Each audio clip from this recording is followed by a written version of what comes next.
Imagine standing in a museum looking at the most photographed sculpture on Earth. Millions of people have done exactly what you're doing. They lowered their voices without being told to. They lingered longer than they planned. They took the same photograph that had already been taken 10 million times before. And every single one of them, every scholar, every diplomat, every tourist who ever crossed an ocean just to stand in that room, was looking at a lie. Not a lie in the dramatic conspiratorial sense, something quieter and stranger than that. A face that someone deliberately built on top of another face, a perfect image laid over a private reality. And for 3,300 years, no one knew, not because people didn't look closely enough, because looking wasn't enough. You needed to see straight through solid stone. And until 2007, that was simply impossible. This is the story of Nefertiti's bust, but it is not the story you think you know. To understand why this matters, you have to start at the very beginning, not in Berlin where the bust lives now, and not in 1912 when it was pulled out of the Egyptian desert. You have to start in the 14th century BC, in one of the strangest chapters in the entire history of human civilization. Egypt in the 18th dynasty was an empire of extraordinary stability. The same gods had been worshipped for over 1,000 years. The same rituals, the same temples, the same divine order, generation after generation, pharaoh after pharaoh. An unbroken chain of religious and political continuity that stretched back so far, it had essentially become the shape of the world itself. And then a single man decided to tear all of it down. His name was Akhenaten, and what he did was so radical, so unprecedented, so deeply threatening to the established order that after his death, the Egyptians spent decades trying to erase every trace that he had ever existed. He abolished the old gods, all of them. More than 1,000 years of religion, gone. In their place, he installed a single deity, the Aten, the physical disk of the sun itself, and declared that he alone, as pharaoh, had the right to commune directly with this god. He abandoned Thebes, the ancient capital, dragged his entire court out into the middle of the desert, and built a brand new city from bare ground. He called it Akhetaten. Today we call it Amarna. And he rebuilt the art, the architecture, and the entire spiritual life of an empire around his own private vision. By the standards of any era, this was breathtaking in its audacity. By the standards of the ancient world, it bordered on madness. The priests, whose power he stripped away, did not forget it. The people whose familiar gods he erased did not forgive it. And the moment he died, his revolution died with him. His city was abandoned. His successor, a boy king named Tutankhamun, reversed everything. The old gods came roaring back. Akhenaten's name was chiseled off. Monuments. His city was dismantled stone by stone to be used in other buildings elsewhere. History, as far as the Egyptians were concerned, simply moved on and left him behind. But through all of it, the revolution, the religious upheaval, the construction of an entire city from nothing, at the center of almost every image that survives from this period is a woman, his queen, a woman whose name translates, roughly, as the beautiful one has come, Nefertiti. She was not a background figure. In the art of the Amarna period, she appears everywhere, sometimes shown at the same scale as the pharaoh himself, sometimes performing roles traditionally reserved for kings.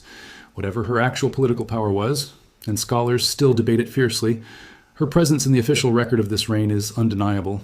She mattered enormously, which makes it all the more remarkable that the face the entire world associates with her name may not actually be her face at all. On December 6, 1912, a German archaeological team led by Ludwig Borchardt was excavating the ruins of Amarna. They were not digging in a temple or a tomb. They were standing in the remains of an ordinary working studio, the workshop of a royal sculptor named Thutmose, whose surviving inscriptions identify as the chief sculptor of the royal court. The place was still scattered with the remnants of his work, unfinished statues, broken fragments, plaster casts of human faces, the kind of organized creative clutter you would expect from any working artist's studio. And tucked into the corner of a storage room, packed in sand and limestone rubble, was her, the bust that would eventually become the single most recognizable artwork in all of Germany, and arguably one of the most famous sculptures in human history. She had simply been left there. That detail is quietly extraordinary, and almost no one stops to sit with it properly. The bust was never delivered. Whatever it was made for, a formal royal commission, a master model for other sculptors to work from, a reference piece for Thutmose's own studio, it never left the building. When Akhenaten died and his revolution collapsed, his city emptied almost overnight. The priests, the courtiers, the workers, the artists, they all left. And the workshop was sealed. And the bust stayed sitting on the shelf in the dark for 3,300 years. Think about the sheer duration of that. Empires rose and fell on the other side of that wall. Rome was built and burned. The medieval world came and went. The Renaissance happened. The Industrial Revolution happened. Every event that shaped the modern world happened. And the queen's face just sat there in complete, Darkness, in a locked room in the middle of the Egyptian desert, perfectly preserved, unseen, waiting. And she was not alone in that room. Scattered around the same studio, Borchardt's team found a series of plaster casts, realistic masks of actual human faces. Some of them appear to have been made by pressing wet plaster directly against living skin, life masks. Not idealized portraits, not formal royal images, but the literal, physical shape of real people's faces, taken directly from the source. They show real asymmetry, real skin texture, the tiny, irregular, entirely human imperfections that every living face carries and that official art almost never bothers to preserve. They look nothing like the serene, geometrically perfect images we associate with ancient Egypt. They look like people. And once you know those masks were in that room, a question opens up that is very difficult to close again. If Thutmose kept life masks of real faces in his studio, is it possible that the bust of Nefertiti was built on that kind of intimate, direct observation? Is it possible that somewhere inside that famous sculpture was a truer record of what she actually looked like than anything preserved in the formal carvings?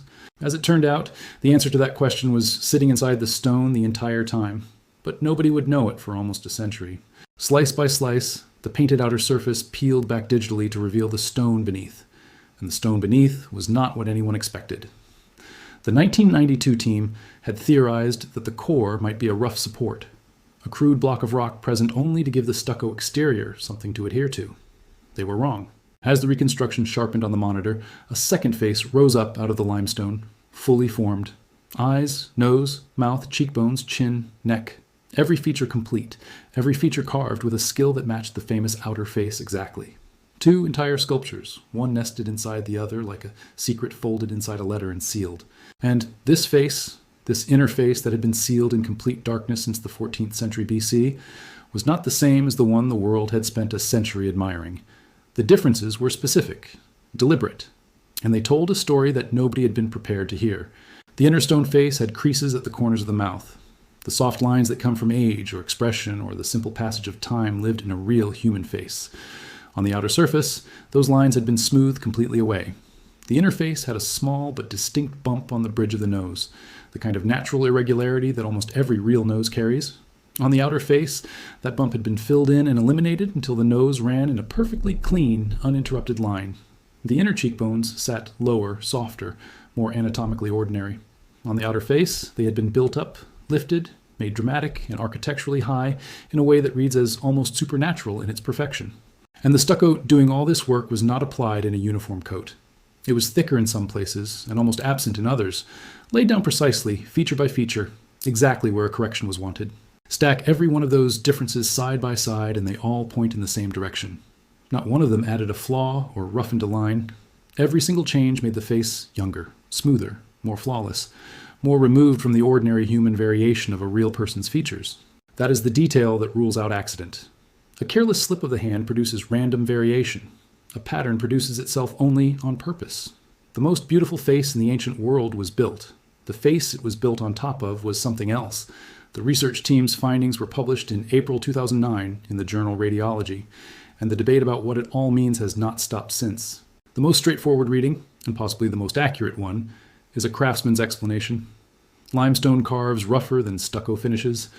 The two materials have different properties and different strengths, and a master sculptor working with both might naturally use each one for what it does best. On this reading, the inner face is simply the first rough stage of the work, the structural foundation, and the outer stucco layer is where the real artistic refinement happened. No hidden agenda, no secret portrait. Just a skilled artist doing what skilled artists do, building something up in stages until it becomes what it was always meant to be. It is a reasonable explanation. It may even be the right one, but it runs into a problem that is very hard to reason around. The Amarna period, the reign of Akhenaten and Nefertiti, from roughly 1353 to 1336 BC, was defined in its art by a radical commitment to naturalism. While the rest of Egyptian history locked its royal figures into rigid, eternal, perfectly symmetrical poses designed to project divine perfection, Amarna art did something almost without precedent. It showed the royal family as human, soft, domestic. Akhenaten was depicted with a long, asymmetrical face and an unusual body that scholars still cannot fully explain. His daughters were shown with rounded baby faces and the unstudied physicality of actual children at play. The queen herself appears in the official art of this period with the elongated skull, the prominent bone structure, and the distinctive proportions that mark the entire visual language of the Amarna style. The famous bust shows almost none of that. The outer face is so symmetrical, so smooth, so geometrically resolved that it sits closer to a modern idealized image of beauty than to anything else produced during Nefertiti's own lifetime. The most naturalistic era in Egyptian art somehow produced its single most idealized portrait. And it did it by sealing the naturalistic version inside. That is the contradiction the craftsman's explanation cannot fully account for. Because if the inner face, with its creases, its nose bump, its lower cheekbones, looks like classic Amarna work, human and real and slightly imperfect in the way the period celebrated, then why does the outer face look like it belongs to a completely different artistic tradition? Why does the finished version move away from everything the age stood for? The second reading is the one that people cannot stop turning over. It says, the inner face is Nefertiti, as she actually was, an aging queen, possibly in the later years of her reign, with the physical evidence of time lived in her features. And the outer face is a younger, flawless mask laid over that reality on purpose. Image management practiced at the highest possible level, 3,300 years before anyone had a vocabulary for it. If that reading is correct, then the most beautiful face in the ancient world is a piece of royal propaganda, a constructed public identity built over a private reality that the sculptor captured first, then covered. And the real woman, the one Thutmose saw when he pressed wet plaster against her face in his studio, the one who actually lived through the revolution and the upheaval and the collapse, is the one we were never meant to see. Borchardt's diary entry from the day of the discovery has been photographed and translated more times than anyone can count. In it, this experienced archaeologist, a man who had spent his professional life pulling objects from the Egyptian sand and cataloging them with professional calm, essentially runs out of words. He writes in German that description is useless, that you simply have to see it for yourself. That is not a composed cataloging note. That is a man who knows exactly what just landed in his hands. What happened next is the part that two countries have spent more than 100 years arguing about. Under the archaeological agreements of the time, discoveries made by foreign excavation teams had to be divided between the excavators and Egypt's Antiquities Service. The process was meant to be transparent. Both sides would examine the finds, and a representative portion would stay in the country where it was discovered. Egypt's position has always been that Borchardt deliberately misrepresented the bust during this division. The specific accusation is that it was logged as a painted plaster object rather than what it actually is, an extraordinary painted limestone sculpture, with a stucco surface layer, a work of exceptional skill and incalculable value. In other words, that it was described in a way that made a priceless masterpiece read like a decorative trinket. If the Egyptian officials had truly understood what they were looking at, the argument goes, they never would have allowed it to leave the country. Germany's position is equally firm and equally simple.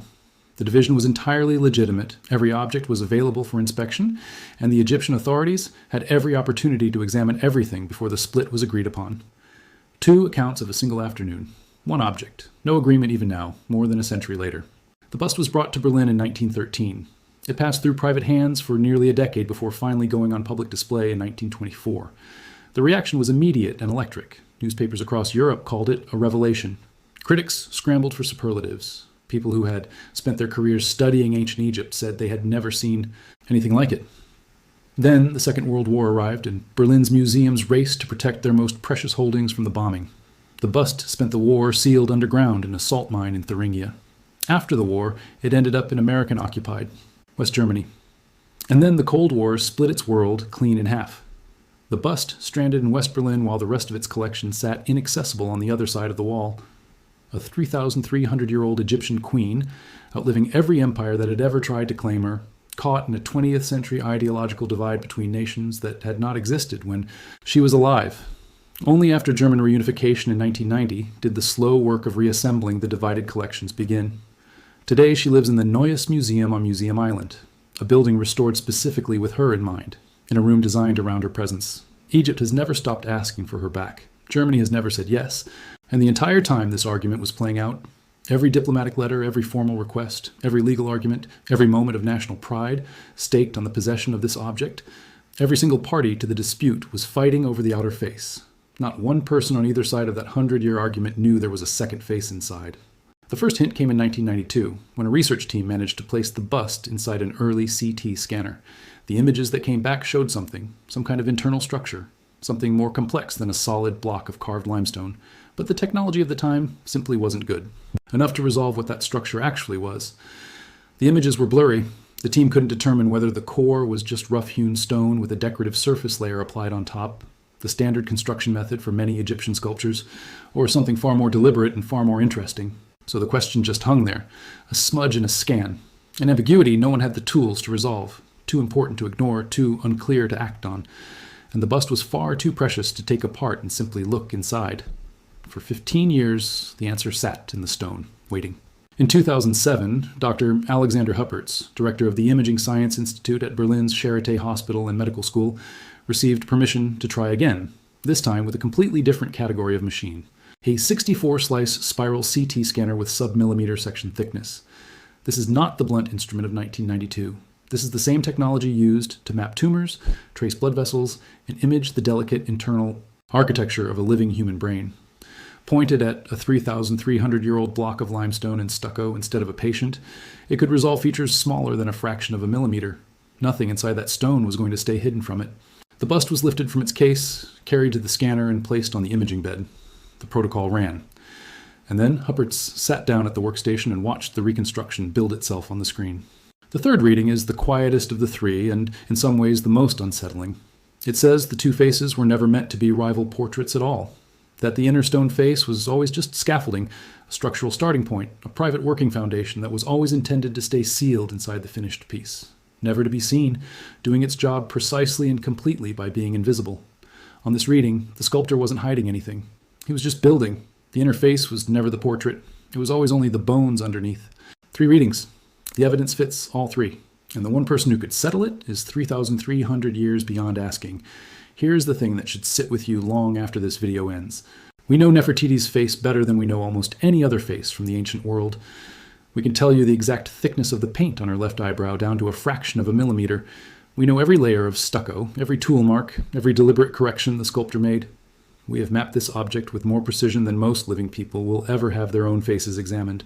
And after all of that, after a century of study, after medical-grade scanning technology, after the most detailed analysis ever applied to a work of ancient art, the one thing we still cannot tell you is the simplest thing of all. What she actually looked like. The inner face might be the truest portrait of her that has ever existed, or it might be nothing more than a rough draft that was never meant to be seen as a portrait at all. We genuinely do not know. The data does not decide between those possibilities. It only proves that both of them exist inside the same stone. Think about what that means for everything that flows from it. No diary, no letters, no first-hand account of a single thing she thought or said or wanted. What survives of Nefertiti is almost entirely images, formal, constructed, designed for public and religious eyes, built to project power rather than to record a person. And the bust is by far the most famous of those images. It is the face on the book covers and the documentaries and the exhibition posters. For most of the world, that face is who she was. Her entire legacy, her entire presence in human memory compressed into a single image. And that image was built on top of another one. Deliberately. Intentionally. By a man who looked at what he had first carved in the limestone and made a choice about what the world should see instead. The more famous a face becomes, the more we assume we know it. With Nefertiti, the opposite turns out to be true. The most recognizable face in the ancient world may be the one we understand least of all. The bust is still in Berlin. Roughly 500,000 people visit it every year. They walk into that quiet room and they lower their voices without anyone telling them to. And they look at the smooth cheekbones and the long, elegant neck and the faint, knowing curve of that famous smile. And they feel, the way people have always felt in that room, that they are seeing something true. They are seeing something real, but it may not be the realest thing in the room. Because sitting inside that stone, a few millimeters behind the painted surface, in the darkness where it has always been, is the other face. The one with the creases and the bump on the nose and the softer cheekbones. The one that looks a little older and a little more human and a little more like a person who actually lived. The face the sculptor made first. The face he decided wasn't enough, or wasn't appropriate, or wasn't what the world was supposed to see. The face he covered. It does not need to be uncovered to be real. It was always there. It has been there under everyone's eyes for 3,000 years and through every argument and every diplomatic letter and every tourist photograph ever taken in that room. A sculptor looked at the face he had made in stone and he built something different on top of it. Whether that choice was craft or concealment or simply the ordinary process of finishing a work of art, it left us with something genuinely strange. An object that contains its own secret. A portrait that remembers what it was before it became what it is. The perfect face that the world has worshipped for over a century is still there. So is the other one. And the next time you look at a photograph of that The next time you see that face on a book cover or a documentary thumbnail or a museum poster, you will know that what you are seeing is a decision. Not the sculptor's first thought, but his last. Not the face he found in the stone, but the face he chose to show. The first face is still where he left it, waiting, perfectly preserved inside the most studied sculpture on Earth. It has survived everything the world has thrown at it for 3,300 years. It will probably outlast all of us too, exactly as it was always meant to.